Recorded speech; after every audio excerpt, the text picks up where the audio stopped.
Bismillahirrahmanirrahim. Assalamualaikum warahmatullahi wabarakatuh. Kita menjadi diri kita yang sekarang. Puluhan tahun Allah berikan nikmat oksigen, puluhan tahun Allah berikan nikmat jantung, puluhan tahun Allah berikan nikmat daging dan tulang, puluhan tahun Allah berikan nikmat darah, puluhan tahun, banyak sekali. Yang tanpa semua itu siapa kita? Siapa manusia tanpa oksigen? Bisa apa manusia tanpa jantung? Apa yang dia punya kalau Allah cabut nikmat tulang dari dirinya?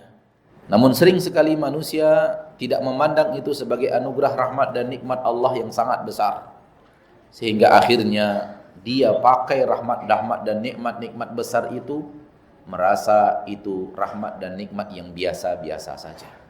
Qul li billahi alaikum, tolong jawab pertanyaan saya. Lebih besar mana nikmat oksigen dibanding nikmat apartemen sekian lantai itu? Lebih besar mana nikmat kaki dibanding nikmat mobil mewah itu? Bahasa saya, yang kecil dibesar-besarkan, yang besar dikecil-kecilkan. Siapa yang melakukannya kepada manusia? Iblis dan bala tentaranya. Kalau sekarang dengan apa yang saya katakan, saya mau bertanya, tolong jawab dengan jujur. Lebih besar nikmat kaki apa mobil mewah itu? Kaki kan? Tapi pernah nggak kita merasakan seperti itu di hati kita? Kalau hari demi hari yang kita lalui kita sudah bisa seperti itu, maka dunia ini akan terlihat sangat kerdil dan kecil. Kenikmatan dunia yang paling nikmat adalah mendapatkan sesuatu yang sedang kita butuhkan. Itu bervariasi dari satu kondisi ke kondisi yang lainnya. Dan dia tidak bertahan di satu nikmat, itulah dia yang selalu itulah yang ternikmat. Enggak. Orang yang lagi ngantuk, kenikmatan dunia yang paling dia butuhkan, yang paling nikmat baginya adalah tidur. Orang yang lagi lapar, kenikmatan dunia yang paling nikmat bagi dia adalah makanan. Orang yang lagi haus, kenikmatan dunia yang paling nikmat bagi dia adalah minum. Kasih makan gak? Senikmat apapun makanan itu. Ketika Allah memberikan itu kepada kita, Allah pukul rata, sama. Gak ada yang Allah bedakan antara satu orang dengan orang yang lainnya. Semua hamba-hamba Allah mendapatkan kenikmatan dunia ternikmat yang dia miliki, yang Allah berikan kepadanya, yaitu sesuatu yang dia butuhkan, dia dapatkan pada waktunya. Jadi sebenarnya kita semuanya mendapatkan kenikmatan-kenikmatan puncak dunia. Namun kita yang kurang mengawas, kurang mengerti, kurang faham, mohon maaf, kurang memperhatikan, sehingga akhirnya kenikmatan-kenikmatan super ini terabaikan karena salah pandang. Antum ingin kajian, kenikmatan paling nikmat adalah adanya sesuatu sarana yang bisa antum gunakan untuk pergi kajian itu. Yang punya motor, yang punya mobil, yang numpang dengan teman, dibawa teman pakai motornya, pakai mobilnya, ada sarana menuju kajian itu. Itulah kenikmatan dunia paling nikmat. Kenapa? Antum sedang ingin pengajian. Sesampainya di pengajian, kenikmatan paling nikmat adalah pendengaran. Karena dari situlah ilmu masuk. Allah itu maha adil dan memberikan kepada kita keadilan-keadilannya. Namun kadang-kadang syaitan menarik kita untuk tidak memahami itu. Yang kembali kepada Al-Quran, membaca Al-Quran, kembali kepada hadis Nabi Sallallahu Alaihi Wasallam, membaca hadis Nabi Sallallahu Alaihi Wasallam, di situ dia akan temukan Allah menyebut-nyebut sesuatu daripada nikmat-nikmatnya. Berarti itulah nikmat-nikmat besar dunia yang kita dapatkan pada waktunya. Yang tidak Allah sebut sebagai nikmat-nikmat, berarti tidak nikmat, hal yang biasa-biasa saja. Wa in tuti' aktsara man fil ardi yudilluka an sabilillah. Kalau kamu ikuti kebanyakan yang ada di permukaan bumi, adanya adalah mereka akan menyesatkan kamu, mereka akan menyesatkan engkau dari jalan Allah. Kita akan terikut arus kebiasaan manusia. Dan arus kebiasaan manusia mayoritasnya adalah kesesatan. Ar-Rahman 55, apa yang Allah katakan? Fa bi ala'i rabbikuma tukadziban, bercerita tentang nikmat yang ayat yang Allah sebut sebelumnya. Penciptaan, setelah itu nikmat matahari siang dan malam, setelah itu nikmat ini. Kan Allah sebut beberapa ayat, lalu Allah fabi'ai ala'i rabbikuma tukadziban. Beberapa ayat, bahkan satu ayat langsung fabi'ai ala'i rabbikuma tukadziban. Nikmat rezeki dari laut gitu. Saya berani pastikan tidak ada satu ayat pun di dalam Al-Qur'an Allah menyebutkan harta itu sebagai rahmat dan nikmat besar. Allah menyebut kenikmatan dunia itu kenikmatan yang sedikit. Tidak percaya, buka surat An-Nisa ayat 77. Qul, katakanlah wahai Nabi, katakanlah wahai Rasul, katakan kepada manusia, katakan kepada hamba-hamba Allah, kepada umatmu, katakan kepada mereka agar mereka tahu, agar mereka memandang seperti yang Allah inginkan. Apa itu? Mata'ud dunya qalil. Kenikmatan-kenikmatan dunia itu sedikit. Karena kita memandang harta ini banyak, akhirnya banyak orang hidup mempertahankan harta itu, malas untuk menjadikannya tabungan akhirat. Kapan manusia bisa keluar dari sifat bakhil? Kalau dia sudah pandai melihat dunia ini kerdil dan kecil. Selagi dia masih memandang dunia ini banyak dan besar, harta dunia ini adalah kenikmatan yang berharga, selamat bergabung di dalam pasukan orang-orang yang bakhil dalam menginfakkan hartanya di jalan Allah Subhanahu wa ta'ala. Kenapa kita menemukan Rasul kita adalah orang yang sangat dermawan? Kenapa murid-murid Rasul demikian dermawan? Karena ini yang mereka yakini dalam hati mereka. Dunia itu sedikit, dunia itu kerdil, yang besar akhirat. Allah ketika memuji orang-orang yang berinfak dengan hartanya di permukaan bumi, Allah hanya memuji orang yang berinfak dengan hartanya di saat ada kecintaan hatinya terhadap harta itu. Adapun orang-orang yang menginfakkan hartanya kepada harta yang diinfakkan itu sesuatu yang dia pandang remeh, justru di dalam Al-Quran tercela. Jadi kalau kita mendengar firman Allah, ya ayyuhalladzina amanu anfiqu, hai orang-orang yang beriman, infakkan harta kalian. Allah hanya memuji orang yang menginfakkan hartanya di saat dia membutuhkan harta itu, di saat dia sedang inginkan harta itu.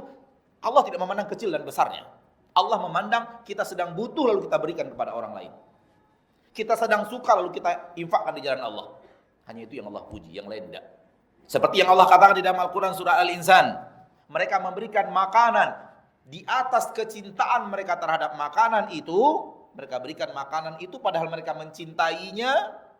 Mereka sedang lapar, mereka juga sedang membutuhkan, tapi mereka berikan kepada orang lain. Anak yatim, orang miskin, dan tawanan-tawanan perang. Suatu hari Rasul kita tercinta didatangi oleh tamu. Intinya tamu datang mencari Rasul dari daerah lain, dan kewajiban Rasul untuk memberikan makanan.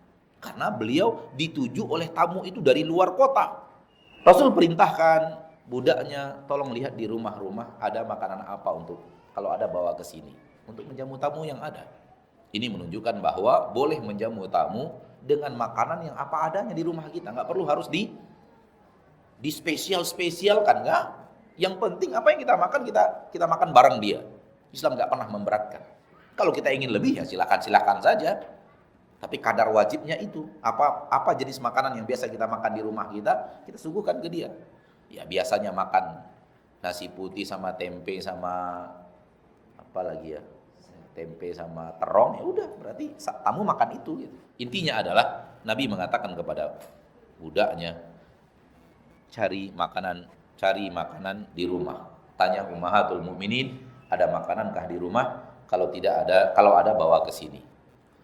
Budak Nabi pergi ke rumah yang pertama, tok tok tok, assalamualaikum, waalaikumsalam. Rasul mengatakan begini, istri beliau di rumah pertama mengatakan di sini nggak ada makanan. Pindah ke rumah yang kedua, tok tok tok, istri yang kedua menjawab tidak ada makanan di sini. 3, 4, 5, 6, 7, 8, 9 KP nggak ada makanan, nggak ada makanan. Saya mengatakan bahwa Allah sengaja mendatangkan tamu di kondisi Nabi seperti ini agar umatnya tahu, ini loh Rasul kalian. Ini loh Nabi kalian Muhammad sallallahu alaihi wasallam.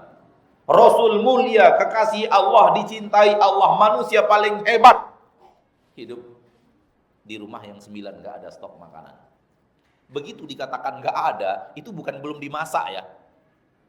Gak ada itu ya gak ada, nihil, kosong. Kadang-kadang kita gak ada juga, cuman stoknya di kulkas Banyak, tinggal belum dimasak aja. Akhirnya Rasul berkata, setelah budak itu kembali kepada beliau, Rasul berkata kepada para sahabatnya, siapa di antara kalian yang malam ini menjamu tamu Rasul? Langsung seorang sahabat mengatakan, saya ya Rasulullah. Wahai tamu-tamuku, saya tidak ada makanan. Artinya malam ini Rasul dan keluarganya akan tidur tanpa makan. Silakan ikut sahabat yang mengatakan bahwa dia akan menjamu kalian. Berangkatlah tamu-tamu itu bersama sahabat Nabi, kalau tidak salah Abu Talha. Sesampainya di rumah, Abu Talha datangi istrinya, apa makanan kita malam ini? Ada tamu Rasulullah. Kata istrinya, yang ada cuma makanan buat kita dan anak-anak. Ya udah nggak apa-apa, sini. Dan beraktinglah seolah-olah kita sudah selesai makan. Dan kamu hibur anak sampai tertidur. Akhirnya makanan yang jatah beliau, jatah istrinya, jatah anak-anaknya dihidangkan ke tamu dengan akting beliau seolah-olah tamu itu mengira beliau dan keluarga sudah selesai makan. Ini dusta apa enggak? Enggak dusta. Dusta itu adalah mengeluarkan kata-kata yang benar-benar berbeda dengan kondisi. Kalau keadaan saya bisa, itu bukan dusta. Sehingga tamu dengan lahapnya makan, padahal itu jatah dia, jatah istrinya, jatah anak-anaknya. Sampai dia, istrinya, anak-anaknya nggak makan malam itu. Allah abadikan kisah ini di antara sekian kisah yang lain yang mungkin hidangan-hidangannya mewah. Karena apa? Karena sesuai dengan ayat tadi. Ia memberikan makanan ke orang lain di saat dia sangat membutuhkan makanan itu. Bisakah kita mengamalkan ini? Bisa kalau mau. Cuman pertanyaannya kapan? Kenapa kita tidak mulai dengan cara-cara yang memang mendekati minimal, kalau tidak seperti itu, pas seperti itu. Contoh, kita pulang malam, beli makanan, serahkan ke security. Pulang malam, berikan sate, serahkan security. Pulang malam, serahkan, beli nasi goreng atau apa, serahkan security. Sehingga security berpikiran bahwa enak bapak ini tiap malam beli makan, padahal dia yang makan, kita enggak. Realitanya dia yang makan dan kita tidak. Karena kita enggak beli untuk diri kita. Kita di rumah hanya makan nasi biasa atau hidangan biasa. Hidangan spesial yang dibeli di luar itu memang untuk mereka. Saya beli memang untuk engkau. Saya enggak makan yang seperti itu. Ini bisa kita lakukan.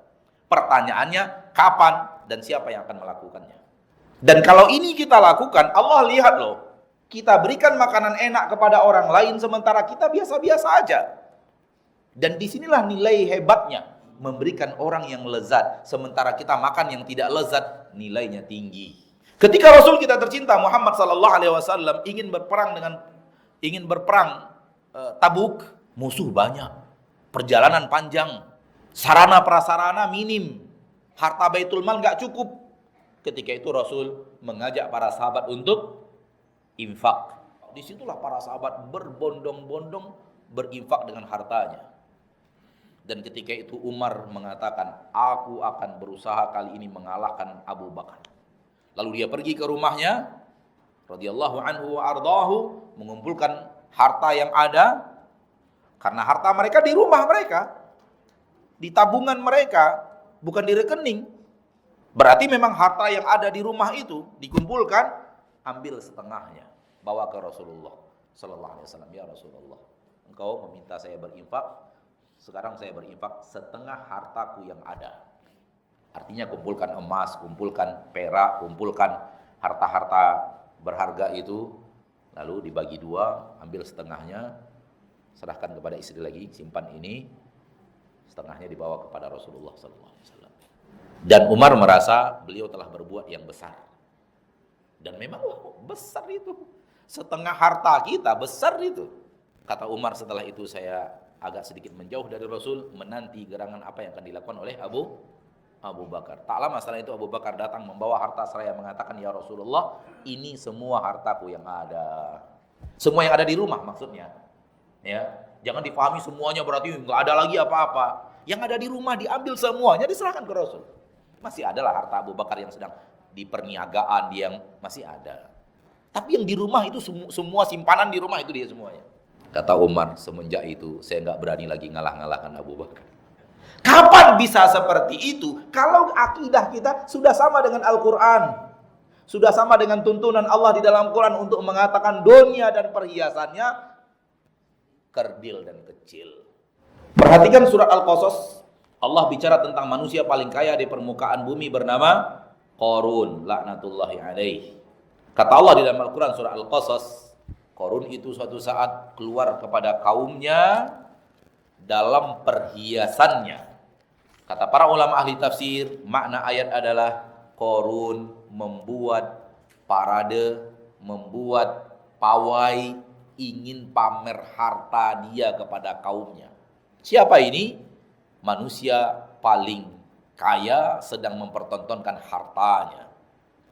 Bisa dibayangkan betapa hebatnya, betapa gemilaunya, betapa wahnya. Ketika dia buat iring-iringan itu, ketika dibuat parade pamer harta itu, manusia paling kaya sedang pamer harta yang dia miliki, emas, berlian, semua harta diletakkan, kemudian dihiasi, dibawa iring-iringan itu, dilihat oleh manusia. Berkata orang-orang yang menginginkan kehidupan dunia, andai saya punya seperti yang dipunya Qarun. Dicela oleh Allah. Orang yang melihat harta Qarun di pawai itu dan mengidam-ngidamkan harta untuk dirinya seperti harta Qarun, dicela oleh Allah. Apalagi kita. Ini harta Qarun, namun tetap dicela oleh Allah dengan mengatakan orang yang berkata seperti itu adalah pengidam-ngidam dunia. Kenapa? Tidak berhasil memandang harta Qarun itu kerdil. Tidak berhasil memandang apa yang Allah perintahkan kepada mereka untuk menganggap dunia ini kerdil. Ayat selanjutnya Allah mengatakan, berkata orang-orang yang punya ilmu, pahala yang Allah siapkan lebih baik daripada harta Qarun untuk kalian yang mau beriman dan beramal saleh. Dipuji oleh Allah dengan mengatakan, merekalah orang-orang yang diberikan ilmu, mengerti tuntunan dari Allah, dari umat Nabi Musa.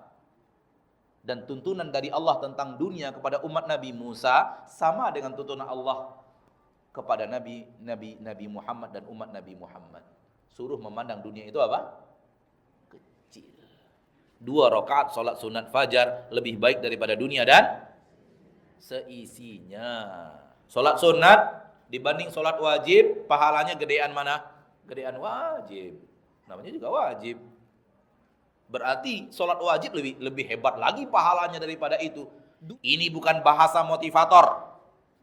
Ini bahasa manusia jujur yang tidak pernah berbicara dengan dusta. Pahami seperti itu.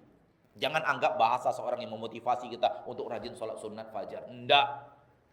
Benar-benar Allah akan berikan kepada hamba yang sholat sunat fajar, Allah berikan kepadanya pahala yang nanti akan dia nikmati. Pahalanya itu lebih baik daripada dunia dan seisinya. Bapak Ibu yang dimuliakan Allah, mari kita pandang dunia ini kerdil, supaya kita bisa menjadikan apa yang Allah berikan kepada kita di dunia benar-benar sarana untuk akhirat. Wassalamualaikum warahmatullahi wabarakatuh.